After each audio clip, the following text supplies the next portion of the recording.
Hello everyone, ಎಲ್ಲರೂ ಹೇಗಿದ್ದೀರಾ? ಇವತ್ತು ಬ್ರೋಕ್ಲಿಯಿಂದ ಪಾಸ್ತಾ ಮಾಡ್ತಾ ಇದ್ದೀನಿ. ಹೇಗೆ ಮಾಡೋದಂತ ನೋಡೋಣ. ಬ್ರೋಕ್ಲಿಯು ಆರೋಗ್ಯಕ್ಕೆ ತುಂಬಾ ಒಳ್ಳೆಯದು. ಇದರಲ್ಲಿ ತುಂಬ ಒಳ್ಳೆಯ ಗುಣಗಳು ಇವೆ. ಡಯಟ್ಗಂತೂ ತುಂಬಾ ಒಳ್ಳೆಯದು. ಇವತ್ತು ಇದರಿಂದ ಪಾಸ್ತಾವನ್ನು ತುಂಬ ಸುಲಭವಾಗಿ ಮಾಡ್ತಾ ಇದ್ದೀನಿ. ಮೊದಲಿಗೆ ಎಲ್ಲವನ್ನು ಚೆನ್ನಾಗಿ ಕ್ಲೀನ್ ಮಾಡಿಕೊಂಡು ನೀರಿನಲ್ಲಿ 2-3 ಸಲ ಚೆನ್ನಾಗಿ ತೊಳೆಯಿರಿ. ಚೆನ್ನಾಗಿ ಹೀಗೆ ತೊಳಿಬೇಕು, ಯಾಕಂದರೆ ಒಳಗಡೆ ಕೆಲವೊಮ್ಮೆ ಹುಳುಗಳು ಇರುತ್ತವೆ. ನೀರಿನಲ್ಲಿ ಸ್ವಲ್ಪ ಹೊತ್ತು ಹಾಕಿಟ್ಟರೂ ತೊಂದರೆ ಇಲ್ಲ. ನೋಡಿ ಎಷ್ಟು ಚೆನ್ನಾಗಿ ಕಾಣ್ತದೆ, ಗ್ರೀನ್ ಕಲರು. ನೋಡಿ, ನಾನು ಒಂದು 3-4 ಸಲ ತೊಳೆದಿದ್ದೇನೆ. ಈ ಥರ ಹುಳುಗಳಿದ್ದಾವ ಅಂತ ನೋಡ್ಕೊಳ್ಬೇಕು. ಈ ಥರವಾಗಿ ನೋಡಿ, ಇವುಗಳು ತುಂಬ ಚೆನ್ನಾಗಿವೆ, ಒಂದು ಹುಳ ಕೂಡ ಇಲ್ಲ. ಈಗ ನೀರು ಸೋಸಿದ್ದೇನೆ. ಈಗ ಅದನ್ನು ಹೇಗೆ ಮಾಡೋದಂತ ನೋಡೋಣ. ಮೊದಲಿಗೆ 2 ಬೆಳ್ಳುಳ್ಳಿ ಹೆಸಳನ್ನು ನಾನು ಕ್ಲೀನ್ ಮಾಡಿಕೊಂಡು ಚಿಕ್ಕ ಚಿಕ್ಕ ಪೀಸ್ಗಳನ್ನಾಗಿ ಮಾಡ್ತಾಯಿದ್ದೀನಿ ಈ ಥರ. ಹಾಗೆ ಒಂದು ಮೆಣಸು ಹಾಕ್ತಾಯಿದ್ದೀನಿ. ಇದು ಬೇಕಾದರೆ ಹಾಕ್ಬೋದು, ಇಲ್ಲಾಂದರೆ ಸ್ಕಿಪ್ ಮಾಡ್ಬೋದು.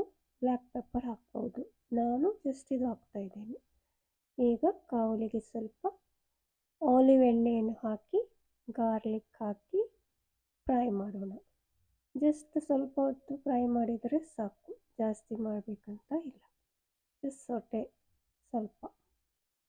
ಈಗ ಒಂದು ನಿಮಿಷ ಆಗಿರ್ಬೋದು.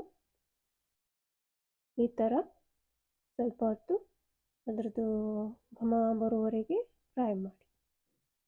ಈಗ ಈ ಹಸಿ ಮೆಣಸನ್ನು ಸೇರಿಸೋಣ. ಇದು ತುಂಬ ಖಾರ ಇದೆ, ನಿಮ್ಗೆ ಬೇಕಾದರೆ ಸ್ಕಿಪ್ ಮಾಡ್ಬೋದು. ಈಗ ತೊಳೆದಿಟ್ಟ ಬ್ರೋಕೊಲಿಯನ್ನು ಹಾಕೋಣ. ಬೇರೆ ಬೇರೆ ಮಸಾಲೆ ಪದಾರ್ಥ ಬೇಕಾದರೆ ಸೇರಿಸ್ಬೋದು. ನಾನು ಸಿಂಪಲ್ಲಾಗಿ ಮಾಡ್ತಾಯಿದ್ದೀನಿ. ಈಗ ಸ್ವಲ್ಪವೇ ನೀರು ಹಾಕಬೇಕು.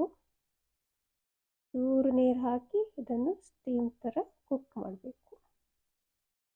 ಸುಮಾರು ನಾನು ಒಂದು 5 ನಿಮಿಷಗಳಷ್ಟೇ ಕುಕ್ ಮಾಡ್ತಾ ಇದ್ದೇನೆ, ನನಗೆ ಜಾಸ್ತಿ ಸಾಫ್ಟ್ ಬೇಡ. ಈಗ ಸ್ವಲ್ಪ ಉಪ್ಪನ್ನು ಸೇರಿಸಿದ್ದೇನೆ.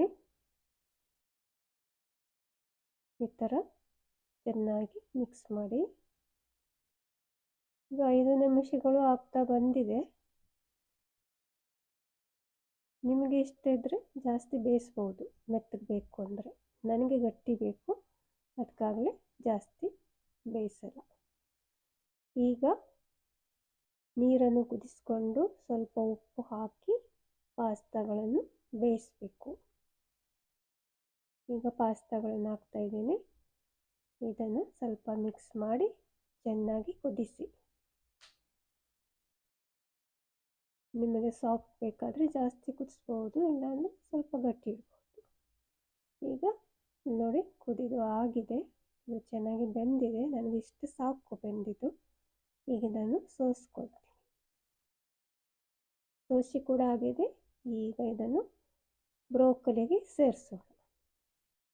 ತುಂಬ ಸುಲಭವಾದ ರೆಸಿಪಿ ಇದು, ಇಟಾಲಿಯನ್ ಸ್ಟೈಲಲ್ಲಿ ಇದೆ ಇದು.